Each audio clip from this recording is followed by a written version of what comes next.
Alleluia, Alleluia, Alleluia,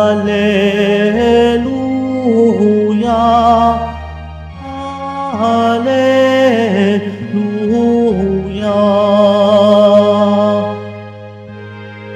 Pinagkasundo ni Kristo ang Diyos at mga tao, kaya't napatawad tayo. Alleluia,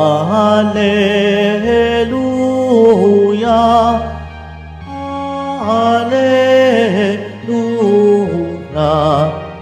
Alleluia, Alleluia.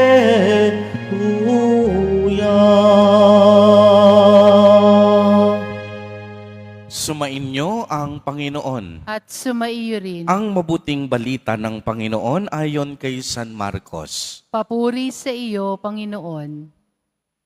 Noong panahong iyon, umahon si Jesus sa kaburulan kasama ang kaniyang mga pinili.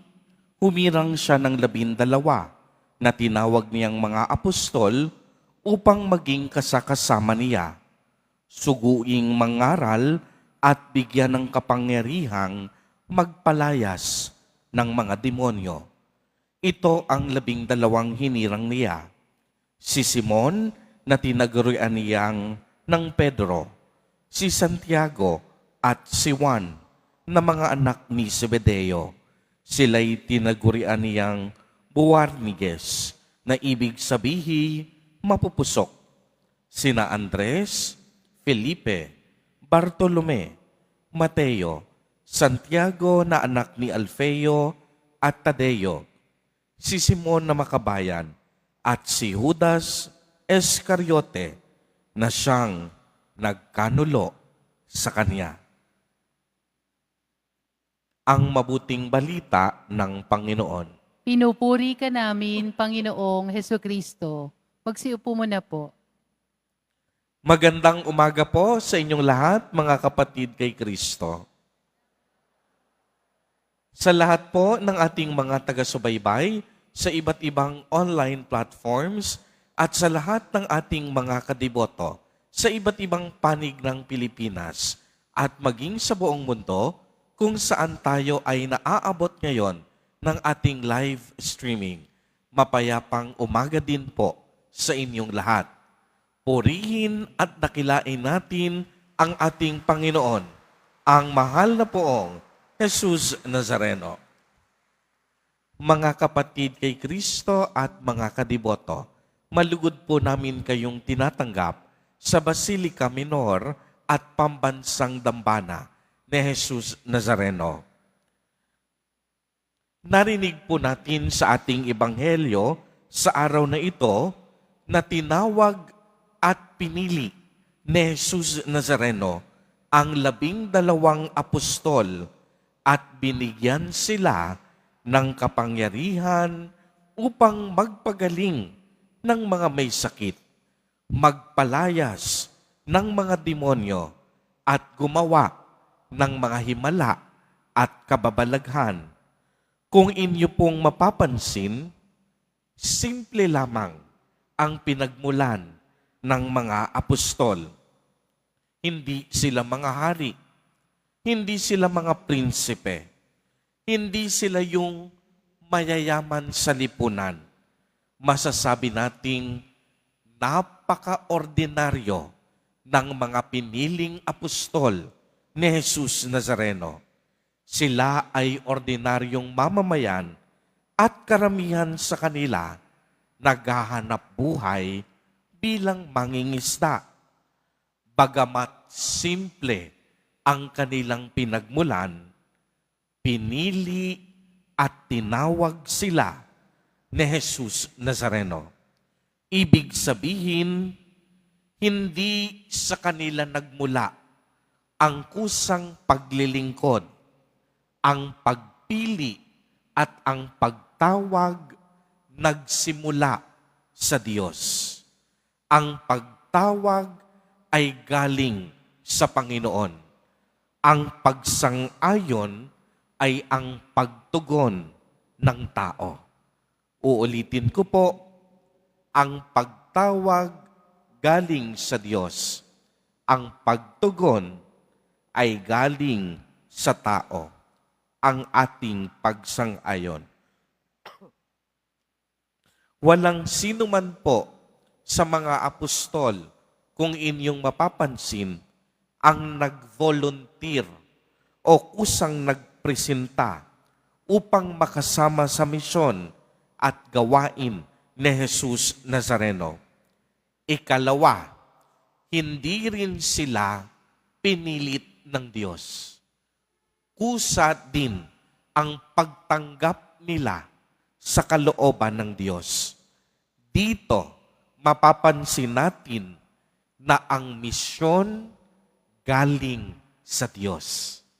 Uulitin ko po, ang misyon po ay galing sa Diyos. Sa Kanya nagmumula ang iba't ibang gawaing pangkaligtasan at hindi sa tao. Tayo pong lahat nakikipagtulungan at nakikibahagi lamang sa gawaing ito ng Diyos. Mission flows from the heart of God. Ang misyon bumubukal at umaagos sa puso ng Diyos. Noong likhain ng Diyos ang sanlibutan, taglay na niya ang pagiging misyonerong Diyos. Hindi po tayo nagmimisyon na nauna. Hindi pa tayo gumagawa ng mga gawaing ito. Ang Diyos una nang nagmimisyon. Kaya dalawang mahalagang salita para sa ating pagninilay. Una, pagtugon. Kaya po tayong lahat naririto sa mga sandaling ito dahil una, inanyayahan tayo ng Diyos. Tayong lahat na gumising ng maaga, pinili ng Diyos dahil mahal niya tayo. At ang pagpunta natin dito ay pagtugon lang natin sa Diyos. Ang debosyon natin ay isang paraan ng ating pagtugon. Lahat tayo, kung inyong mapapansin, tinawag at inanyayahan ng Diyos. Subalit, hindi lahat tumugon. Ito lamang ang mga tumugon sa mga sandaling ito sa paanyaya ng Diyos. At alam natin na mapalad ang tumutugon sa Diyos. Kaya mapapalad tayo dahil mapagmahal ang paanyaya ng Diyos. At alam natin na ang mapapalad, ibig sabihin, pinagpala ng Diyos. Sa mga taong Kaniyang pinili, nagbubuhos ang Diyos ng mga biyayang siksik, liglig at umaapaw. At alam natin na walang tumugon ang pinabayaan ng Diyos. Bagamat maraming pagsubok, hindi mauubusan ang Diyos sa Kaniyang mga biyaya at pagpapala. Uulitin ko, hindi po mauubusan ang Diyos sa Kaniyang mga biyaya at pagpapala, lalong-lalo na sa mga taong tumugon sa Kaniyang paanyaya. Kaya makakaasa tayo na hindi tayo iiwan at pababayaan ni Jesus Nazareno. Kaya maaari bang pumalakpak? Yan. Ang mga pinagpala ni Jesus Nazareno dahil tumugon sa Kaniyang tawag at paanyaya. Ikalawa, pagmimisyon. Naitanong na po ba ninyo sa inyong mga sarili kung ano ba ang tunay na misyon ninyo sa buhay ninyo sa lupang ito.